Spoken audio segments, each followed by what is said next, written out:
Welcome back to another edition of Baseball for Maniacs. Guys, we are here.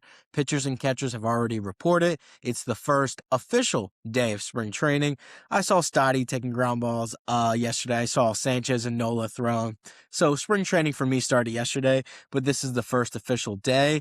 So I just want to break down some of the news that came out today.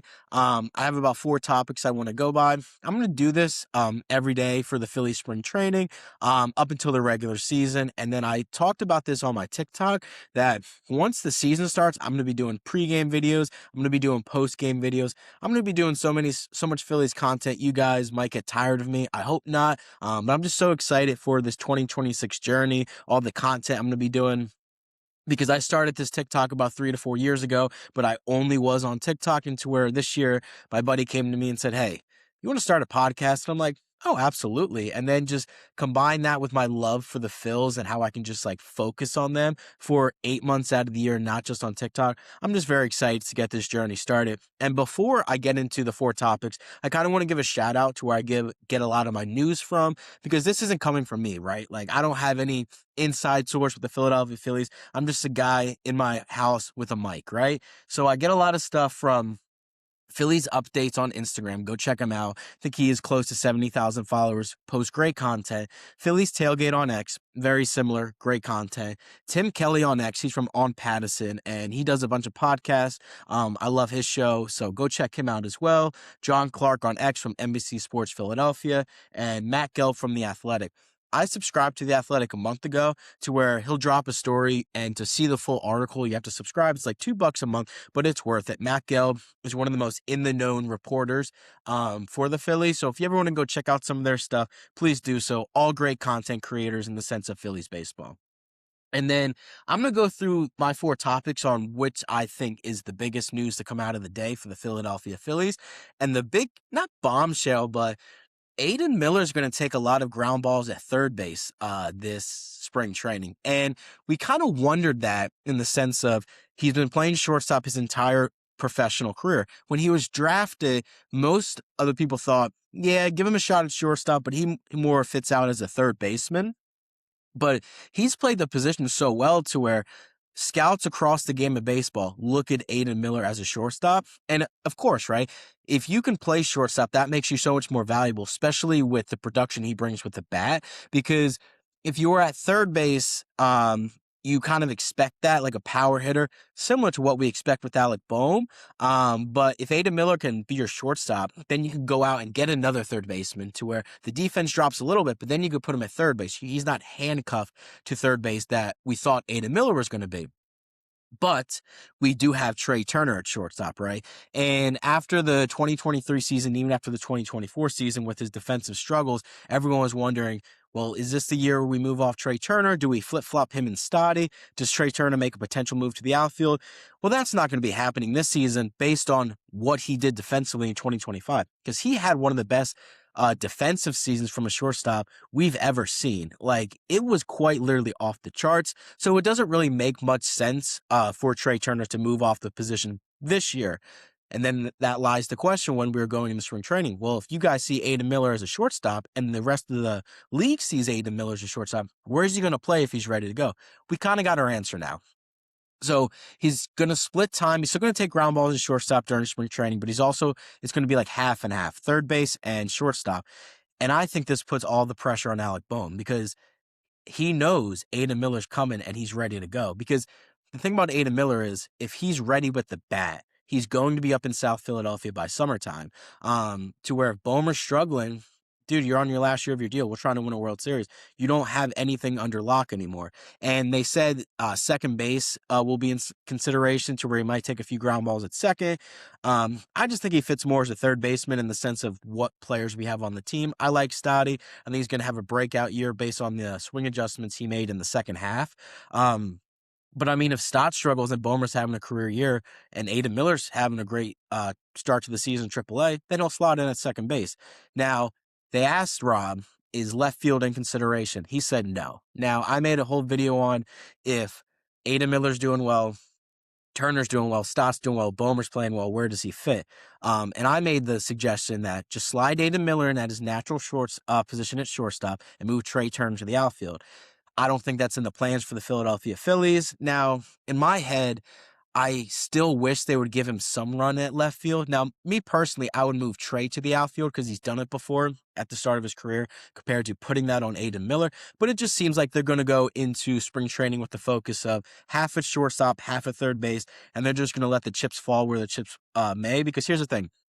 If Aidan Miller has shown in spring training and the start of the year AAA, he's ready to hit at the big league level, he's going to be up by summertime. The best players are going to be in the lineup. We are trying to win a World Series. No one has anything locked down, especially not Alec Bohm, who has struggled. He hasn't struggled. Alec Bohm is who he is. He's a good player. He's not a great player. I think Aidan Miller's ceiling is an all-star, possible MVP candidate. So if he's ready to go, you best believe Aidan Miller will find a way on the big league roster.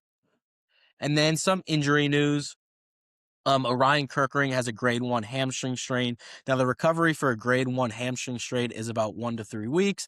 So does that make him ineligible for opening day? It just depends, because you never want to rush a pitcher to where he'll probably get on the mound in a couple weeks, but then you have to stretch him out. You have to get him into some live action to where we're just going to have to see. But it could put his question for opening day in doubt.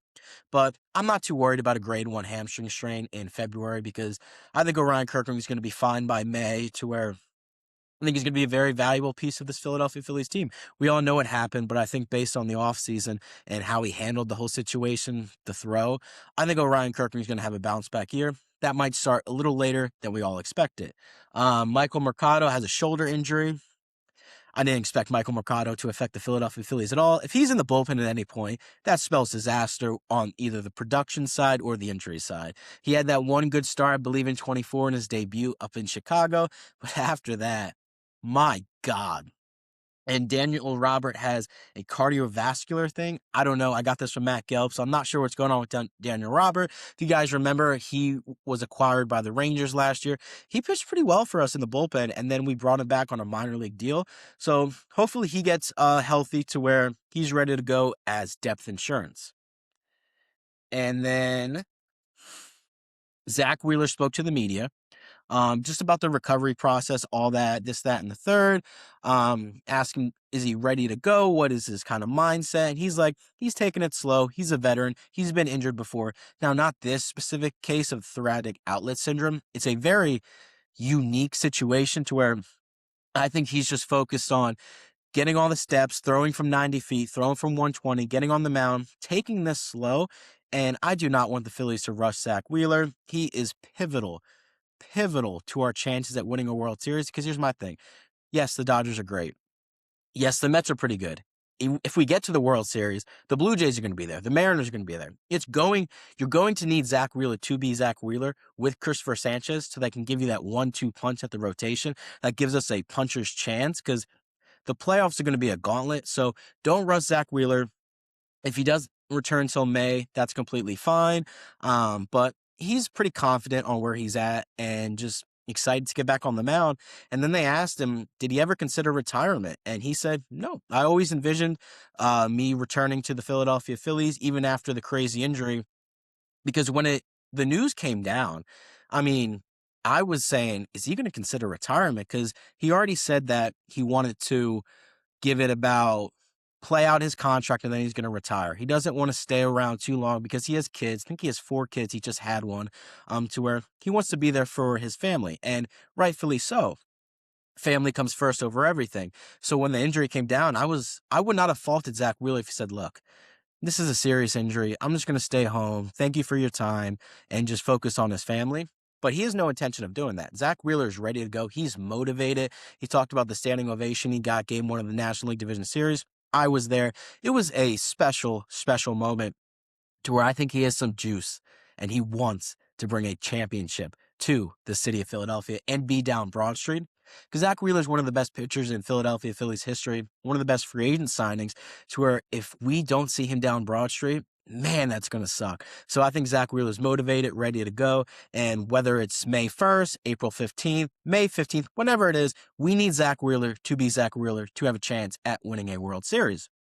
And then, interesting story, he kept the rib that he lost in the thoracic outlet syndrome surgery to where it's pretty interesting. I think they offer it to everybody and it's their choice and it's in his closet back home. Maybe it's a motivated factor for him to get back on the mound. I don't know. Just thought it was interesting that he kept the rib that he lost. But very excited to see Zach Wheeler toe the rubber back at CBP, giving us a chance to win a World Series. And then that's pretty much it for the news that broke from camp. Maybe something drops this afternoon and I'll make a video on the TikTok page. But most of the news comes early in spring training, like early in the morning, because they get there, I think 6, 7 a.m. to get all their work in. And then most of the position players are back in their house at Clearwater at 1 o'clock, 2 o'clock. So I don't think anything else is going to drop today. I'm not sure when the Phillies are going to do their press conference to where Dave Dombrowski speaks, Rob Thompson speaks about just everything going on with the organization. I'm excited for that. But the only other thing is the Phillies still need a starter, right? Dave Dombrowski talked about it. I think it was yesterday when he spoke to the media on Zoom that the Phillies are still looking to add starting pitching depth because Zach Wheeler's not going to be ready for the season. Taijuan Walker, he's a wild card. He had a pretty good year last year, bouncing back from the bullpen to the starting rotation, but the Phillies starting pitching depth is minimal at this point because in the minors, what do you have? Gene Cabrera. Okay, like besides that, who do you really have? And I think Andrew Painter's going to have a good year. I think that year post TJ is going to be very beneficial for him to where he can kind of return to his 2021 form, 2022 form. But we don't know. He hasn't pitched in the major leagues ever. So he's an X factor to where I think if you add one more starter, which they said they need to do, it's just going to give you that layer of depth to where it prevents if Walker's struggling, if Painter's struggling, if Wheeler isn't ready to go, you need someone to fill those slots. Unfortunately, man, right after I did the video yesterday, I posted that I wanted Jose Quintana to go to the Phillies. And like clockwork, every time I mention something like that, he goes to another team. He signed with the Colorado Rockies, 1 year, $6 million. I would have loved him on that contract, but he's no longer a candidate. Maybe a Miles Michaelis, Max Scherzer's still out there. Chris Bassett's still out there to where it really just depends how much the Phillies are willing to spend to what quality starter they're going to get. So keep an eye out for that in the coming days if the Phillies add a starting pitcher for depth. But that'll do it for this episode of Baseball for Maniacs. Let me know what you guys think about the first day of pitchers and catchers reporting to spring training. We're here, baby. I'm so excited for the 2026 season. Go Phils.